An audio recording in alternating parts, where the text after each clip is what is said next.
Aujourd'hui, on va faire une entrevue avec Lisa Tanguy. Donc, ça va être une entrevue sur le déracinement qu'elle a vécu.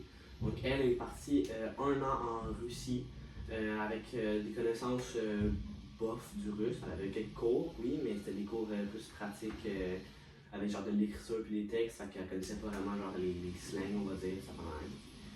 Fait que c'est ça. Notre première question, ça serait qu'est-ce qui ont été des affaires compliquées pour toi quand tu es arrivé là-bas? Quand tu es arrivé là-bas, t'as-tu eu un choc culturel, un choc plus linguistique? Qu'est-ce qui t'a été plus compliqué? Puis surtout, qu'est-ce que tu pensais qu'elle allait être plus compliqué? Alors, avant d'arriver, tu te dis, c'est sûr que la langue est le problème, ou est-ce que tu t'es dit, je pense que je vais être correct dans tout? J'avais peur que la langue soit un problème. J'avais peur de ne pas être assez bien préparée. J'avais étudié le russe à l'université pendant un bon moment, 1 an et plus ici au Québec. Mais j'avais pas le sentiment que j'avais appris assez pour me débrouiller là-bas. Fait que ça a été une surprise parce que quand je suis arrivée là-bas, j'étais capable de me débrouiller. J'étais capable de parler, j'étais capable de lire, de m'orienter. Tout ce qu'on m'avait appris me servait vraiment à me débrouiller. Fait que ça, j'ai été agréablement surprise de ça. La culture, c'est parce que eux en Russie, c'est plus des personnes qui sont moins genre. Comment on appelle ça? Au Québec, on est vraiment genre amical, tout ça. En Russie, ils sont un peu plus. Pas pour dire qu'ils sont plus féroces, mais un peu plus. Moins accueillants. Ouais, moins accueillant au premier contact. Là, c'est vrai qu'on a un peu ce sentiment-là. Ça a été un choc pour moi là, de voir un peu leur manière de faire en société. Là, quand tu vas à l'épicerie, quand tu vas au restaurant, comment ça fonctionne. Moi, je faisais la file pour attendre qu'on me serve. Puis tout le monde passait en avant de moi, des petites grands-mamans passaient en avant de moi sans égard au fait que j'étais dans la file, parce qu'eux, ils font pas tant de files. Ou nous, au restaurant, on commande des trucs, on s'attend à ce que ça arrive en ordre. Eux, ça arrive dans le désordre. Fait que, tu sais, la soupe arrive après le plat principal. Fait que c'est tous des trucs comme ça où au départ, c'est un choc justement parce qu'ils ne fonctionnent pas comme nous. Comment avez-vous réussi à bien vous acclimater là-bas, que ce soit la culture ou la langue? Et est-ce que ça a été difficile de se faire comprendre par les autres? OK. Ça a pris du temps. J'en ai mis... j'ai eu la chance de voyager en Russie avant d'être là pendant 1 an. Fait que j'avais fait un voyage de 3 semaines où j'avais compris un peu l'intensité du clash culturel entre notre culture et la leur. Fait que mon gros choc culturel, je l'avais eu à ce moment-là. Mais quand j'ai été là pendant 1 an, les 4 premiers mois, ça a été difficile, l'adaptation. Après, j'étais bien adaptée, là, je me sentais plus, OK, j'ai compris les codes, puis je suis capable de fonctionner avec les mêmes codes sociaux qu'eux. Fait que des fois, il faut être aussi bête qu'eux quand on se fait servir, parce que sinon, on dirait que c'est malaisant. Mais quand on a le même ton un peu plus ferme, là, tout à coup, ils nous servent avec une autre attitude, si on peut dire. Mais quand même, je réussissais à bien me faire comprendre. Moi, je pense que j'avais des bases assez solides en langue pour me faire comprendre. Il n'y a eu aucun problème de trouver des directions, de faire comme ça, non? Non, ça c'était super, ça c'était bien. Par contre, des fois, il y a des gens qui pouvaient partir dans des grandes conversations. Puis là, je saisissais pas tout. Parfois, il y en a qui ils voyaient que je me débrouillais, donc ils pensaient que j'étais parfaitement bilingue, ce qui n'était pas le cas du tout jusqu'à la fin de mon voyage. Donc c'est ça. Fait que des fois, il y en avait qui me parlaient longuement, je saisissais pas tout, puis je souriais, puis je disais des petits mots d'acquiescer, comme quoi que je comprenais. Exactement, mais moi, pendant ce temps-là, j'assimilais le ton, le rythme, des mots, des idées. Fait que ça m'a quand même bien servi. On peut reprendre un peu par après. Exactement. Moi, je travaille beaucoup comme ça avec les langues. Hein. J'entends, je redis la journée d'après, l'heure. Après, je vais réutiliser tout de suite ce qu'on... En même temps, ça permet d'apprendre plus vite aussi comment ils fonctionnent, comment leur langage, c'est quoi, comment ils font ça. Exactement. Tout à fait. Mais bon, parfois, il y avait une question qui m'était lancée, puis là, c'était comme, OK, attends un peu. Donne-moi du temps, il faut que je réfléchisse sur comment je vais te répondre. En général, j'y arrivais bien.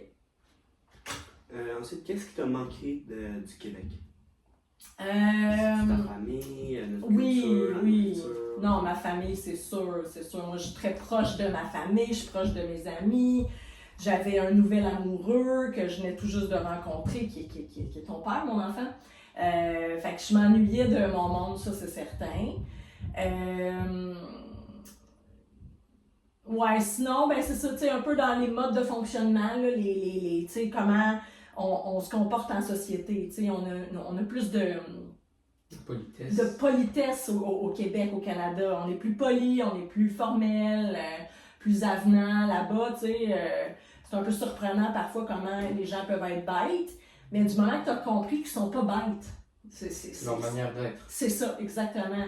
Au début, c'est choquant, mais au final, quand tu perces un peu cette carapace-là, tu vois qu'ils sont très ouverts, très accueillants. Mais il faut comme aller Sur au-delà un de ça. côté, là, c'était plus bête envers eux, ils devenaient Ouais, c'est plus, ça. C'est ça. moins bêtes envers toi. Ouais, on dirait que je comprenais que tu avais compris leur culture, fait qu'ils étaient. Ah, ok, là, ils devenaient plus souriants, là. Tu sais? Ouais. Ok. Sinon, combien de temps ça vous a pris pour bien être familiarisé avec la culture et la langue et comment, ben, c'est ça là, bien pouvoir comprendre comment ça se passe là-bas? Tu sais, c'est sûr que. C'est ça, j'avais beaucoup étudié avant, après ça, j'avais déjà voyagé, puis là, à la fin de l'année, là j'étais, tu sais, je peux dire avec beaucoup d'humilité que j'étais vraiment rendue bonne à l'écrit, à l'oral, en compréhension. Tu sais, j'ai voyagé aussi dans la Russie, tu sais, je suis pas restée à Moscou. On a pris le train, je vais t'aider. On a pris le train, on a voyagé à travers toute la Russie. Fait que, tu sais, je comprenais mieux la culture, puis tu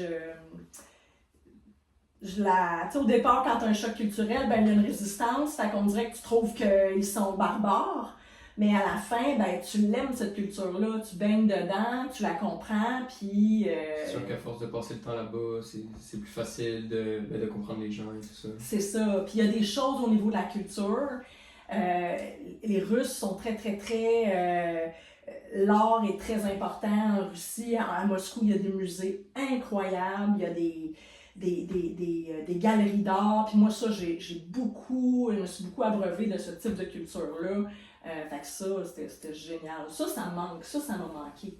Dans les trucs qui m'ont manqué quand je suis revenue, c'était comment les musées là-bas, c'est grandiose, là, avec des œuvres, tu sais, là, universelles, là, tu sais. Ça m'a manqué. Et ensuite, comment est-ce que tu as vécu à la fin de l'URSS? Il y a comme un crash boursier. Comment est-ce que tu l'as vécu, ça?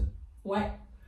Dans le fond, moi, quand j'ai voyagé en Russie, dans les années 90, il y a eu une énorme crise économique. Le pays a craché économiquement de façon monumentale. Il y a eu beaucoup, beaucoup de pauvreté. Puis moi, quand je suis allée au début des années 2000, c'était l'essor, là. C'était le regain économique. La Russie se refaisait. Il y avait une forme de pouvoir un peu plus. C'était le début de l'ère de Vladimir Poutine. Fait qu'il y avait comme un espoir qui émanait là, dans la société. Donc, moi, je voyais beaucoup de richesses. À Moscou, là, c'était beaucoup... les riches étaient voulaient montrer leur bling, si je peux me permettre le terme, le slang. Là. Puis, hors de Moscou, c'était autant riche partout? Ou non. On sortait de Moscou, là, on faisait 30 minutes d'autobus. Là. Donc, imaginez 4 jours de train. Là. C'était une pauvreté totale. On avait l'impression d'avoir reculé de 100 ans. J'ai déjà vu des bœufs avec un attelage pour remuer la terre. Là. Un attelage en bois, puis des machines agricoles du 19e siècle. Fait que ça prenait pas une demi-heure en dehors de Moscou, puis on était déjà dans une campagne hyper pauvre. Là. Donc c'est ça, on pouvait bien voir le contraste entre la ville où les riches se faisaient nouveau, puis tout ça, et plus loin, justement, la campagne, tout ça, où c'était plus pauvre. Vraiment, vraiment la misère. Mais en même temps, il y avait de la beauté là-dedans aussi, tu sais. Je me rappelle d'un marché où c'est tout près du lac Baïkal, puis les gens pêchent, même l'hiver, puis ils font fumer le poisson dehors, puis ils vendent ça dans un petit marché local. Très, très beau, très authentique, tu sais. Fait qu'il y a ça aussi, malgré la pauvreté, mais des fois, il y a des trucs où ils vont être plus près des ressources là, du territoire.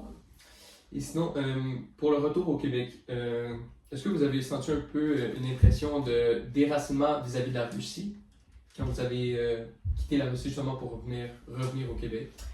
Oui, tu sais, ça a été une grande histoire d'amour quand même, ce voyage-là, puis tout mon périple.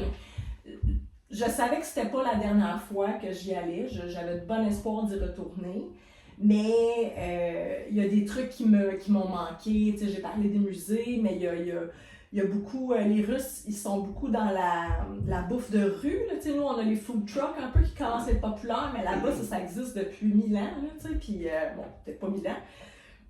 Ça, c'est très sympathique parce que même l'hiver, on arrête au food truck puis on mange quelque chose sur la rue.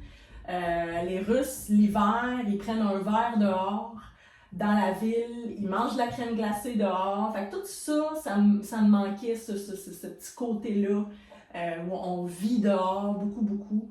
Ouais, ça m'a Au Québec, on est plus souvent, tu sais, dans l'hiver, il fait froid, tout ça, on reste dehors. On sort pour faire des activités sportives, mais après on rentre, tandis qu'eux, ils socialisent dehors. T'sais, ils se prennent une crème glacée. Nous autres, les crèmeries en hiver sont fermées. Là-bas, au contraire, c'est une bonne occasion de manger de la crème glacée. Faut que ça, je trouvais ça cool, tu sais. Fait que c'est le genre de truc qui m'a manqué après. Moi, j'avais une petite dernière question. T'as dit, il y avait... c'était le début de Vladimir Poutine. Ouais. Ça, tu l'as-tu vécu, genre, ça a eu un impact sur toi, l'arrivée de Vladimir Poutine au pouvoir? Ouais. Là, je me rappellerai pas du contexte exact, mais je me rappelle qu'il y avait eu des manifestations. Il y avait eu des manifestations. Puis Vladimir Poutine qui envoyait comme des autobus de casseurs, de manifestants.